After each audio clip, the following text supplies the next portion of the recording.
On the night of the 24th of August, 2001, a fully loaded Airbus A330 with 306 people on board ran out of fuel midway over the Atlantic.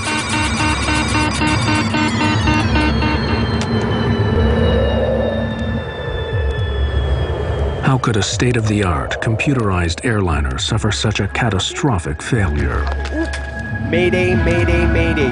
We have lost both engines due to fuel starvation. We are gliding now. Well, we're now at 30,000 feet at the rate of descent of 2,000 feet per minute. We have the ditch in the water. I need you to put on your life jackets right now. This film investigates what happened to Air Transat Flight 236. This is it. It's over. They're just going to die in the next 5 to 10 minutes. And the speed's increasing, 203 knots now. It's way too fast. Everybody, I need you to brace. Oh my God!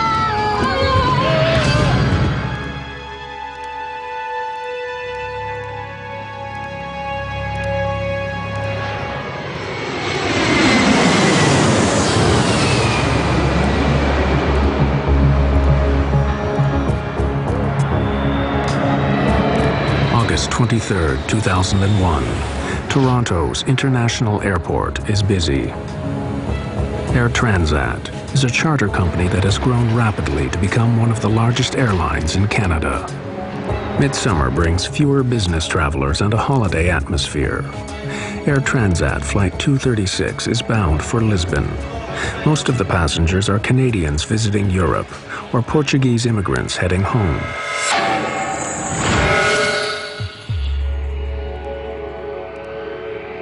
The plane, a twin-engined Airbus A330, is being flown by a young co-pilot, Dirk de Jager, and an experienced captain, Robert Pichet. Captain Robert Pichet is somewhat out of the ordinary.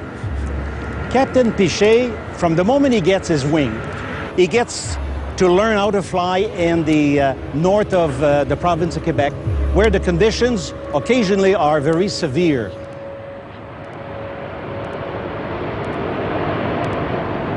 The flight deck of the A330 is ultra-modern. Banks of computers connected to over 100 onboard sensors constantly monitor the operation of the plane. This film reveals how serious problems can arise when the pilots get unusual readings from the computers and begin to distrust them. On this night, the computers assist the smooth takeoff of Flight 236. 236 Heavy, follow A320 Air Canada. Turn left on Romeo and hold short on 24 right.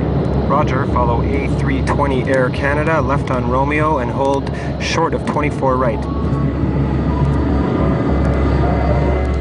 With the crew of 13, Flight 236 has 306 people on board.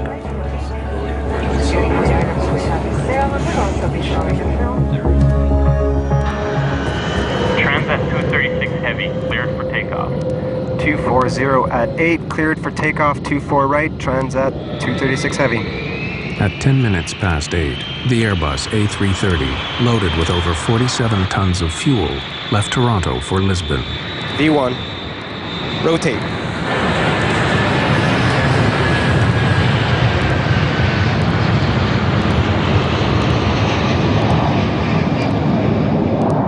The weather forecast for the Atlantic crossing is good. Everything runs smoothly on the flight deck, apart from a small adjustment to the route. To avoid congestion, air traffic control directs the flight 60 miles south of its original route. It's a minor alteration, but will play a crucial role later. Passengers settle down for the long crossing.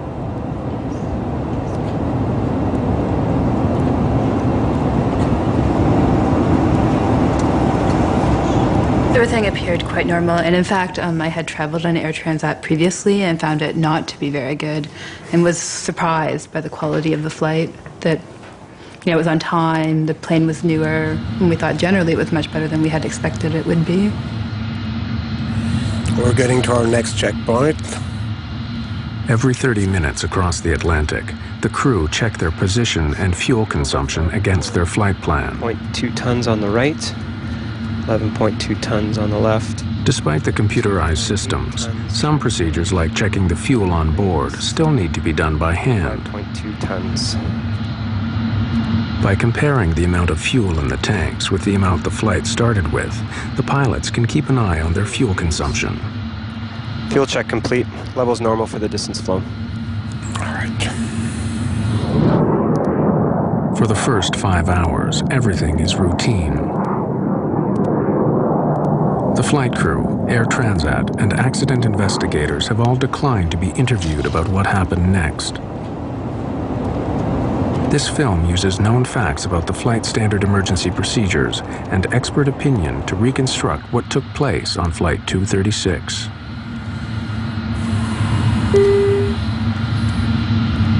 Look, we're getting a warning signal. Oil temp low and oil pressure high on number 2. What? This warning is the first step in the crisis. Oil pressure is within normal limits on number 1. Number 2 is slightly high. The computer display reveals that the oil temperature is low in engine number 2, but the oil pressure is high. It is a very unusual reading. The pilots are puzzled. I can't see anything here. I'll look in the FCOM. Okay. A low oil temperature indication is normally indicative of bad readings, bad sensor. Oil temperatures don't decrease normally, they increase. A low oil temperature would be of no concern. The high oil pressure is a very strange indication. It's very rare. In fact, I've never actually heard of one. It's only indicative of the contamination normally of the oil with fuel. That's not something that's explained in the manuals. Call the company. The crew contact Air Transat's maintenance group in Montreal. Transat 236 to Mirabel Operations. Mirabel Transat 236. Hi. Hi, we have a little problem.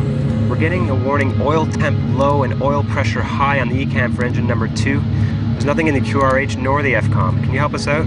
I'm looking in the manual. The ground crew have no immediate solution. The pilots must work it out themselves. They may have been given some advice on troubleshooting to see if that would help. But ultimately, the pilots are up there on their own. They can get advice from somebody 2,500 miles away, but they can't really fix their problems. Suggest you keep monitoring your oil levels and see what happens. Advise us on But because the oil readings are so unusual, the pilots believe they may indicate a computer error. The crew keep monitoring the oil levels. Air Transat 236 continues on track.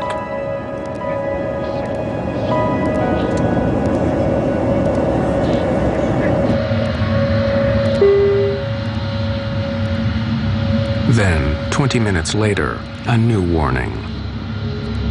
Fuel imbalance warning. Haven't seen that before. Follow all ECAM action. I have air traffic control.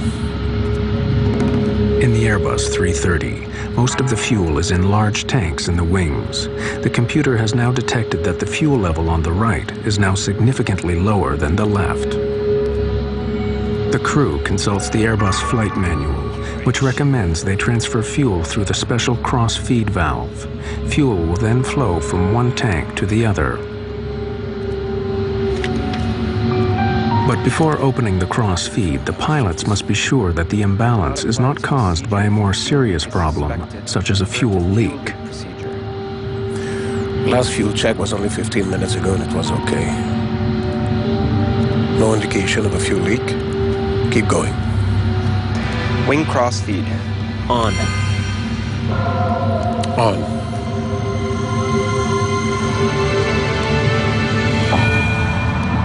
Once you begin a cross-feeding procedure to correct a fuel imbalance, restorative action should commence quite quickly. In other words, the situation would not continue to get worse. It would either stabilize immediately and then begin to correct itself. But the situation is not correcting itself. Unknown to the pilots, there is a major fuel leak in the number 2 engine on the right-hand side of the plane.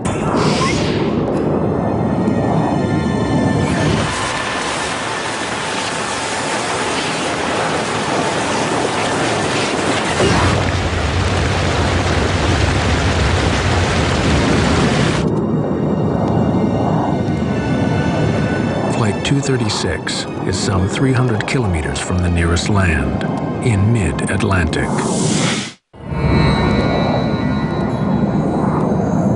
39,000 feet over the Atlantic, some 300 kilometers from land, Air Transat Flight 236 is in trouble. Unknown to the pilots, the right engine is leaking fuel. The plane's computer system has thrown up a series of warnings, but the pilots believe these are computer errors. Have you ever seen something like this before? No. Never. Doesn't make any sense. Yeah, even if there is a leak, it doesn't explain the alarms on the oil system. And everything was okay at the last fuel check at 30 West. Yeah. Bet you it's a computer problem. The task of finding out if there is a fuel leak is made harder by the design of the Airbus systems. The systems monitor hundreds and hundreds of sensors, and they can be affected by such mundane things as a little bit of frost or ice on a sensor can cause it to present bad data. There is no direct warning to show if the fuel level is falling faster than the engines are consuming it, so the pilots receive no immediate indication that there could be a fuel leak. Fuel quantity isn't rising in the tanks for the right wing. Check fuel quantity. Looks very low. Hold on. When co-pilot de Jager carries out the fuel calculations, he discovers something is seriously wrong. That's much less fuel than we should have. It looks like a fuel leak. Check again. De Jager finds a disturbing difference. According to all the gauges, all the tanks in the right wing are way below the level they should be according to the flight plan, and there's hardly anything in the other ones. What about the trim tank? There's nothing there either.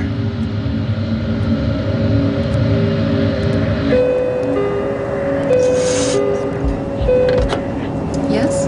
Hello, first officer here. Can you come to the cockpit, please? Sure. Although Captain Pichet still believes he is dealing with a computer problem, he nevertheless decides to ask for a visual check just in case, to see if there could be a fuel leak. Captain? Hi.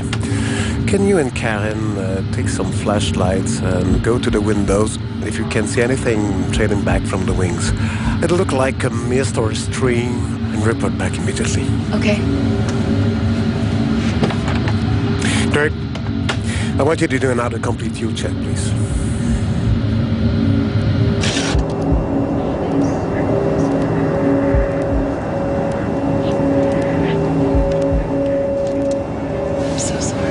In daylight, the fuel pouring out the back of the wing would have been clearly visible.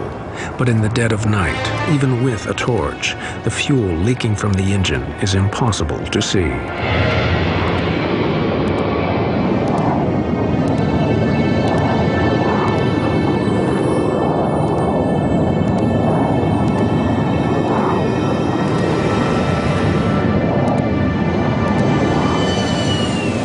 The crew evidently realized that the situation was not improving, and at that point they realized that their circumstances were becoming more serious. And I think that there were probably some discussions took place between the two pilots as to what their next course of action should be. If the computer is correct, then with the amount of fuel remaining, the Airbus will no longer be able to make it to Lisbon. Captain Pichet is forced to divert the flight. We've got to divert. Get on to Oceanic Control. Where's the nearest airfield? Transat 236 Heavy, Santa Maria Control. Can you advise nearest airfield? We have a possible fuel problem.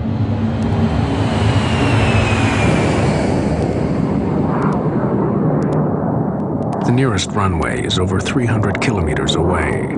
With the fuel remaining, Lagesse Military Air Base on the tiny island of Terceira in the Azores should be within reach. Santa Maria Control, Transat 236 Heavy.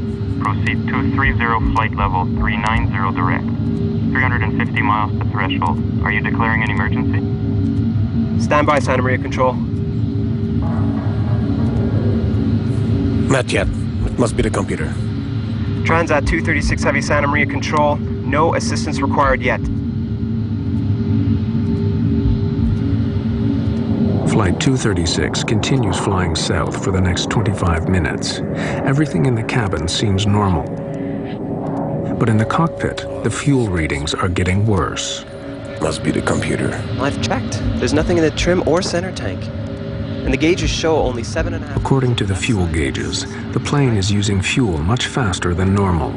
Whether they believe the gauges or not, the captain has no choice. He must warn air traffic control. We have to declare a fuel emergency. Transat 236 Heavy, Santa Maria Control. Santa Maria Control, Transat 236 Heavy, go ahead. Transat 236 Heavy, declaring fuel emergency.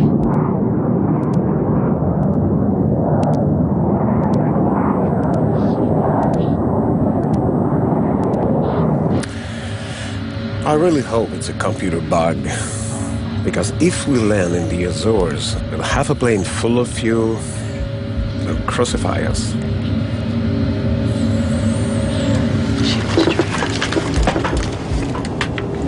But at 6:13 a.m., less than an hour from the first fuel alarm, the full gravity of their situation strikes home.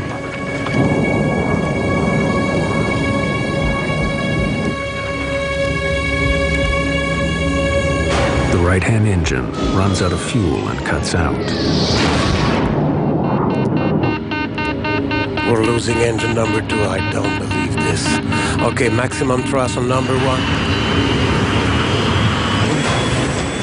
What's going on? Miss, what's The happening? lights started flickering on and off, which I thought was kind of odd, strange. On one engine, the Airbus will not fly at 39,000 feet. They must descend quickly.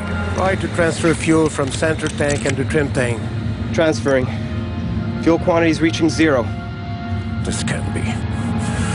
We're not gonna go completely dry on this airplane. All right. We can't stay at 39,000 feet with just one engine.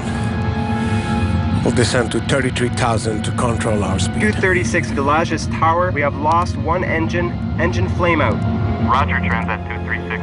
We can see you on primary radar. You are at 135 nautical miles from Lajes Field. We are 135 nautical miles from Lajes Field. For the next 10 minutes, the stricken Airbus continues on its one remaining engine. The pilots still believe that the computer may be partly faulty and that they can make it to Lajes with fuel to spare. In the end, might be all right. Fuel gauge is falling fast, though. It's nearly hitting 0.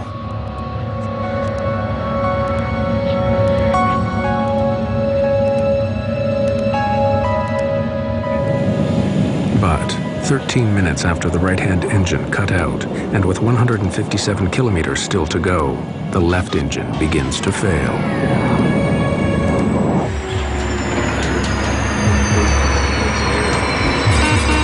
We're losing number 1.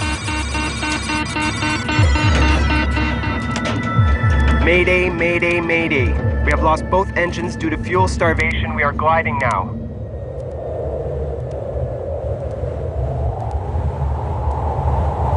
One of the most sophisticated airliners of the modern era, carrying 306 passengers and crew, is now nothing more than a giant glider, drifting steadily down towards the ocean.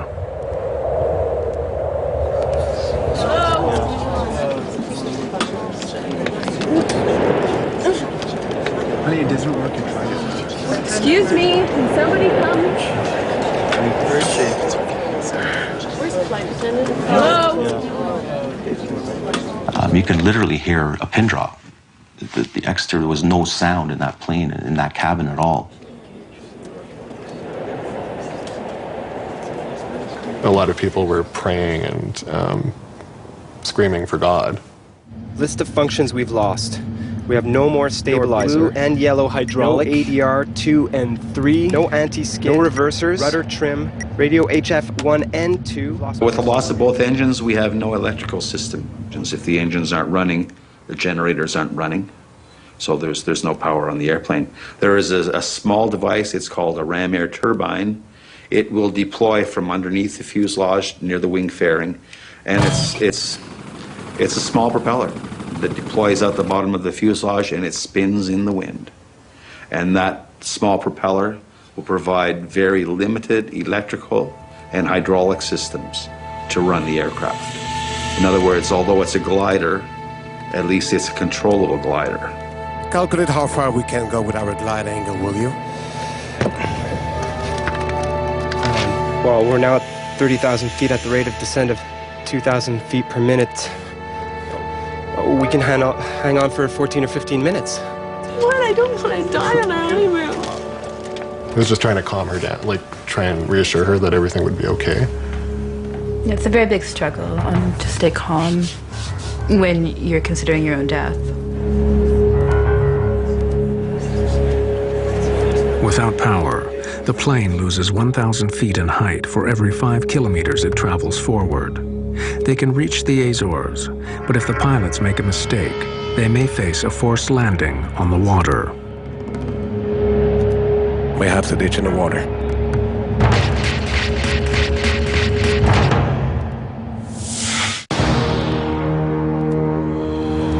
Air Transat Flight 236 is now drifting without fuel over the Atlantic.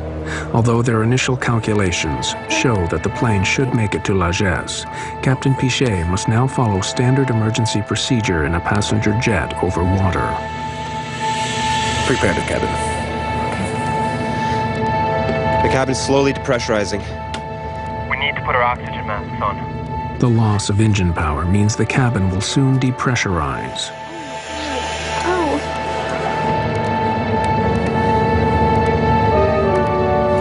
Everybody, please, I need your attention. We're preparing to ditch the plane. I need you to put on your life jackets right now. Within probably, I'd say, 2 minutes, I saw flight attendants with life jackets in their hand running down the aisles. And obviously, that was a sign of fear. What was happening was the first question that popped in my mind. We just need to tie this up like that. You don't really know what to think. But people did start to panic at that point when they were told to put on life jackets. This isn't working. No, it's all right. Remain, please keep her calm. My best friend was talking to his father. His father died 3 years ago. But he's talking to him because he thought for sure he was going to be joining him. Ditching a large passenger jet on the water presents a severe hazard. If the Airbus 330 has to make a forced landing, the chances of survival are bleak. In my personal opinion, I don't think these airplanes would make very good boats. Typically, an airplane with a low-mounted tail like this, as it enters the water, one of the first things that's going to hit the water is the tail. And it's probably going to be ripped right off, and the fuselage is probably going to open right about in there. In 1996, a Boeing 767 ran out of fuel off the coast of East Africa. Its last moments were caught on amateur video and reveal what happens when an airliner attempts a controlled landing on water.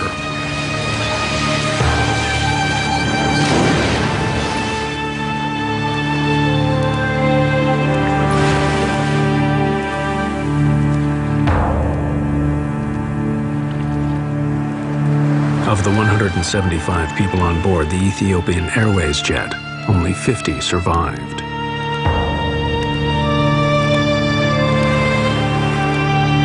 The chances of it surviving ditching and floating for very long are not very good. If Air Transat Flight 236 has to carry out a similar maneuver, it faces an equally grave outcome.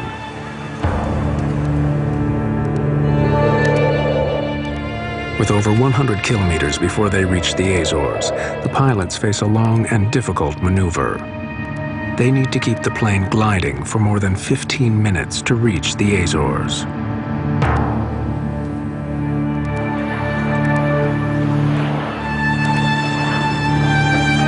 Transat 236 Heavy to Lagesse Tower. Lagesse Tower receiving Transat 236 Heavy. Do you have us on radar, Transat 236? We have you on primary radar. Confirm you're at 80 miles out. Your heading is good. Transat 236 Heavy Lagesse Tower, we are trying to make the runway. Please describe runway, heading, and length. Lagesse Tower, Transat 236 Heavy. Runway is 33 and 10,865 feet long. Airport dead ahead on your present heading. Please Please advise when you have it in sight. Transat 236 Heavy. We cannot see the airport. We will tell you when we can.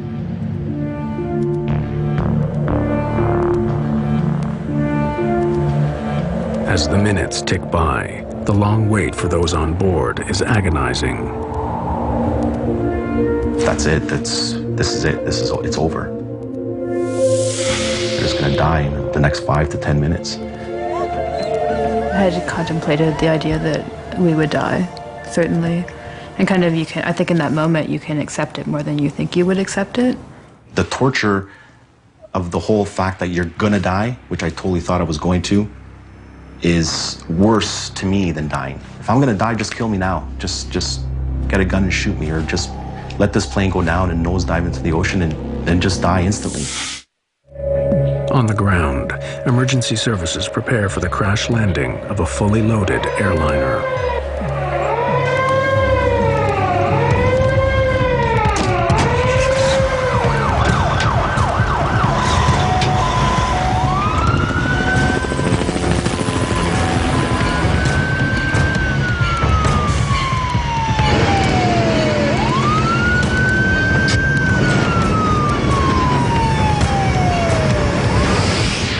With 20 kilometers to go, the crew now prepare for the most dangerous part of the operation, getting their plane on the runway in one piece. Heavy to Lajes Tower. Do you have our distance from threshold now and weather, please? Roger, Transat 236 Heavy. You are 8 miles out according to primary radar. Airspeed 280 knots according to our reading. Visibility unlimited. You should have the airport in sight. Negative, Lajes Tower. Until now, we cannot see the runway.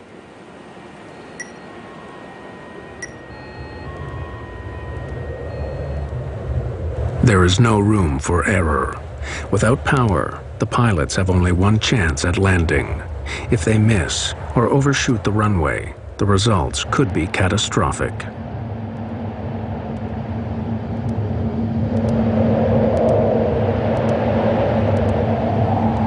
I got it. Just to the right.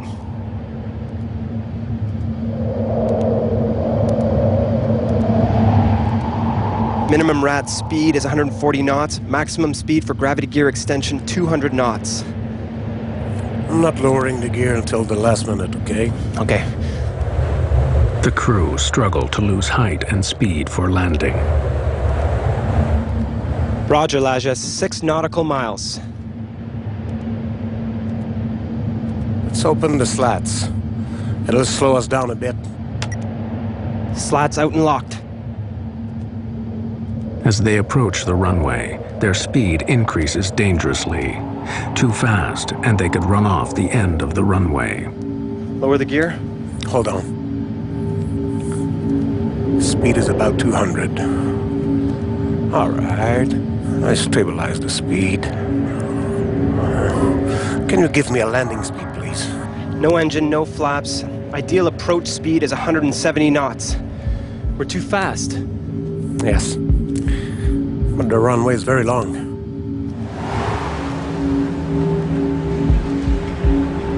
Captain Pichet now performs a difficult series of swerving maneuvers to slow the plane down for landing.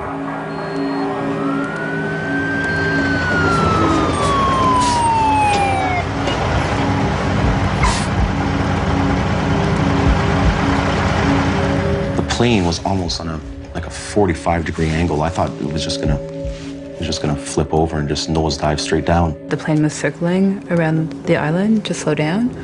So then we saw land and then we saw water. And when I saw water again, it really struck me that, our chance for survival had maybe was gone.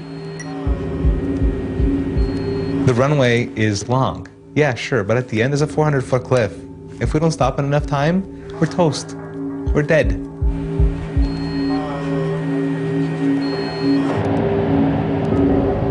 The crew line up the giant Airbus for the final approach. Landing gear down and locked. 3 green. No flaps. Only the emergency brakes. No spoilers, no reverse thrust. 4,000 feet, 195 knots.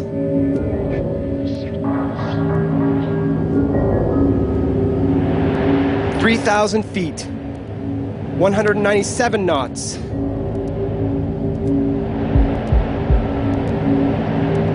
...2,000 feet, 200 knots. Alert the cabin. Cabin crew, 1 minute to landing.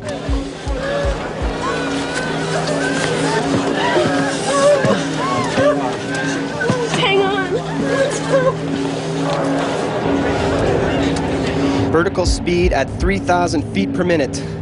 We're going way too fast. And the speed's increasing, 203 knots now.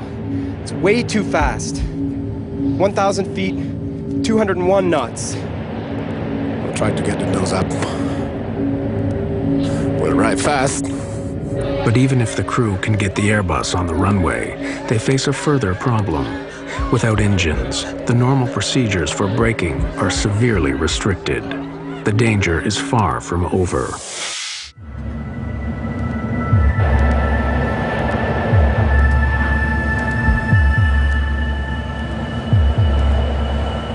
The pilots must land the plane without power and somehow get it to stop.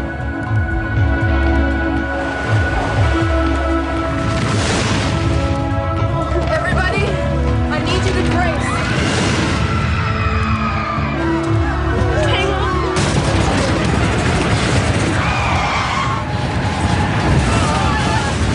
The Airbus hits hard at high speed. The tires have blown! Captain Pichet tries to hold the nose down.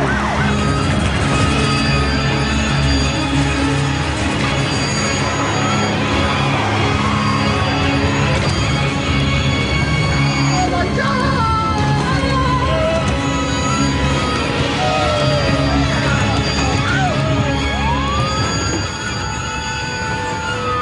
After bursting 8 tires, the plane finally stops in the middle of the runway. So we say we made it! We made it! We made it! Yeah, we made it! Yeah! Come on, everybody, get out of the plane right now. Let's get it! Let's Come on, come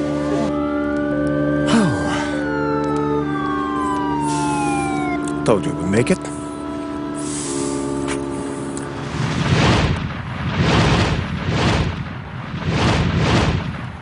I just wanted to get out of this airplane quickly. I jumped, I hit the ground hard. I don't think my rear end actually even touched the chute at all. I didn't slide down the slide. I ran down it. And they're just, get out, get out, get out. So you're just running out of this aircraft. What in God's name just happened?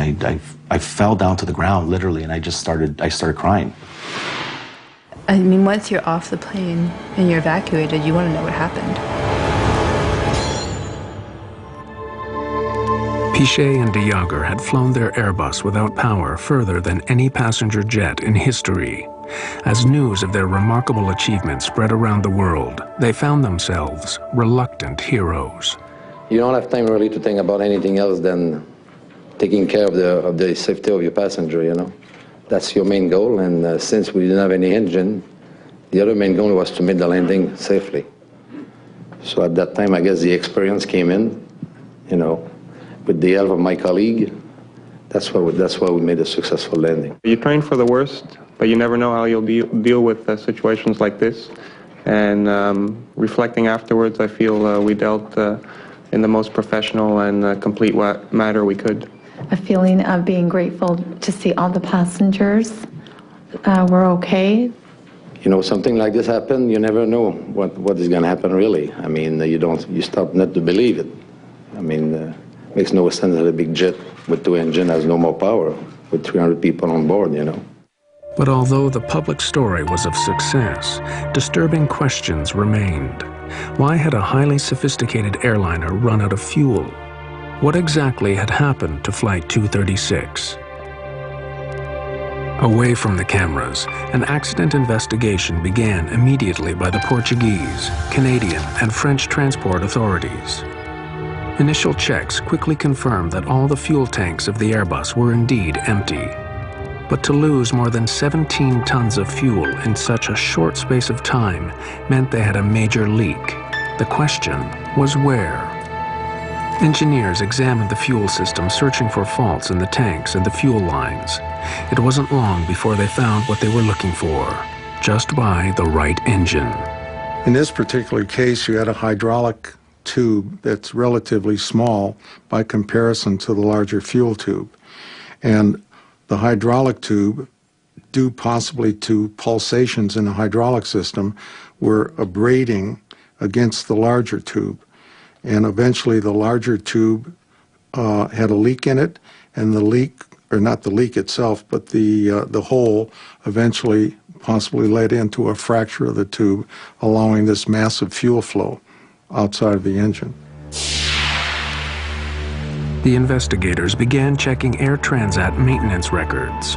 They discovered that on the 19th of August, 5 days before the flight, Air Transat had removed the right-hand engine for maintenance and installed a replacement unit sent by Rolls-Royce. But as they analyzed the repair logs for the engine, they uncovered a shocking mistake. This was not a case of faulty design, but of faulty maintenance. Rolls-Royce had supplied the engine without a hydraulic pump assembly. To overcome this, Transat mechanics had used the parts from an older engine. But they didn't fit properly, and the pipes had been rubbing together for 5 days, until midway over the Atlantic, one finally broke. The engine was delivered minus these two tubes and a bracket. That the purpose of that bracket was to maintain adequate clearance. So if they took the bracket off the old engine and put it on the new engine, is that the pipes would be locked together so that they could possibly abrade. As investigators questioned Air Transat mechanics, they found more disturbing evidence of malpractice. The chief mechanic testified that he had been concerned about the substitution of another hydraulic assembly. 5 days before the accident, he raised his concerns with his superior.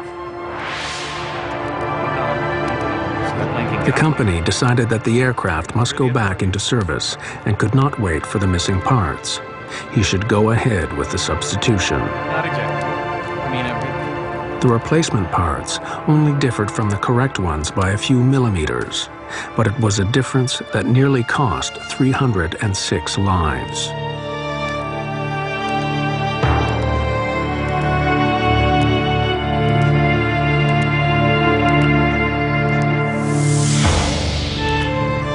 A few days after the accident, Air Transat publicly accepted responsibility for the faulty maintenance. We have to realize that there was a small mistake made in terms of changing the pump. We installed it, but then some pipes, so to speak, were needed to be connected to the pump, and there was a mismatch. The immediate consequences for Air Transat in that event was that they got to pay a fine of $250,000, which was the highest ever in Canada, for an error that could have been prevented. How someone that is supposed to be qualified in their job can put the wrong part onto an engine and risk 300 people's lives is beyond me. This incident is a very strong reminder that regulation is important and safety is important, and lives will be lost in the absence of that. And they're real lives. It's not just, you know, this imaginary figure in your head of 300 people. It's real people who suffer and continue to suffer as a result. If it hadn't been us suffering, it would have been our families. This was by no means the end of the story. Investigators now turned their attention to the cockpit itself. And what role had the crew played in the events of August 24th? Could they have done more to avert the crisis? Key questions remained unanswered. Questions about what happened on the flight deck. The Transport Canada investigation into Air Transat Flight 236 discovered that basic maintenance errors had led to the fuel leak. Air Transat had accepted responsibility and were heavily fined. But the focus now turned on the flight deck and the performance of the crew. What part did they play in the fuel loss? Wing crossfeed on. On. When the crew opened the cross-feed valve to transfer fuel from the left wing tank to the right, they lost 17 tons of fuel in less than 30 minutes. Yet they failed to close the cross-feed valve and prevent further loss. We have lost both engines due to fuel starvation. We are gliding now. In the days after the incident, Captain Robert Pichet and Dirk de Jager were called before the inquiry and asked in detail about their actions. More than 2 years later, these findings have still not been published. What follows are possible explanations for the course of events that night, based on known facts and expert opinion. Oil temp low and oil pressure high on number 2. The warnings of high oil pressure and low oil temperature from the number 2 engine on the right wing would not have led the pilots to suspect there was already a major fuel leak. The indications that were being presented with respect to the oil system would probably not give the crew any indications. They may have questioned what was causing the erroneous or strange indications, but there's nothing certainly in my mind or their training, I think, that would have triggered them to suspect that a fuel system might be involved. Bet you it's a computer problem. But although the pilots thought they had a computer error, the oil warnings were actually correct and were the first indication of a much more serious problem. Fuel imbalance warning. Haven't seen that before. When the fuel imbalance warning came up 20 minutes later, showing less fuel in the right wing than the left, it seemed unconnected with the oil alarms. This could have reinforced Captain Pichet's idea that he was facing a series of computer errors. Do not apply this procedure if a fuel leak is suspected. Despite his doubts, Captain Pichet was obliged to follow Airbus procedure to correct the imbalance. He opened the cross-feed valve. Wing cross-feed. On.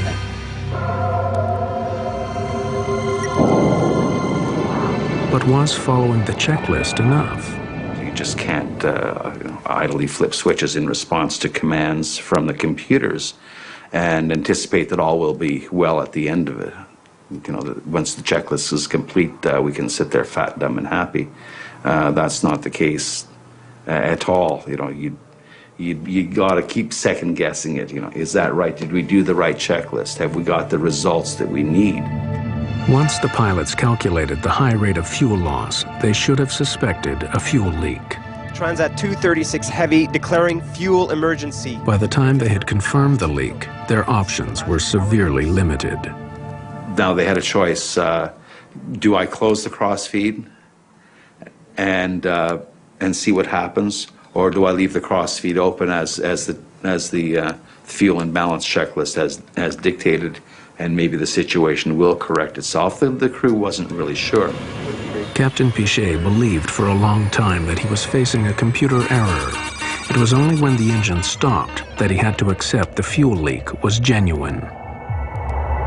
The technological complexity of modern aircraft can help to make them safer and more reliable, but it can also lead to problems that nearly brought catastrophe to Air Transat 236. Discrepancies in replacement parts led to a fuel leak. Distrust of computers led the crew to misread the situation. These errors have huge implications. Only because air traffic control initially sent the plane 60 miles south to avoid congestion was it close enough to the Azores when the crisis struck. Otherwise, it would have had to ditch in the ocean. The Portuguese investigation remains unpublished. Airbus blames the pilots for mishandling the fuel leak. Robert Pichet and Dirk de Jager continue to fly with Air Transat. In August 2002, they received one of the highest honors of the Airline Pilots Association for the longest glide ever accomplished in a passenger airliner. After the accident, Airbus modified its checklist in the event of fuel imbalance. From now on, the computer checks all fuel levels on board against the flight plan. It now gives a clear warning if more fuel is being lost than the engines can consume.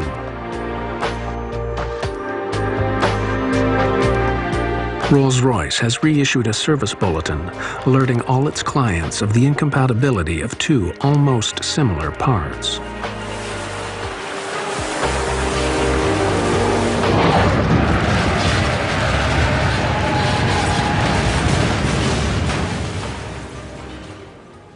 Whatever the circumstances are, the pressure that he was under is tremendous. He got that plane down safely, only blew out 8 of the 12 tires, and saved 300 people.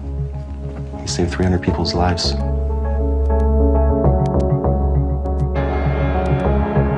Captain Pichet saved our lives, and whether or not he made an error, or if there was a failure of a computer, it doesn't really matter because we're alive.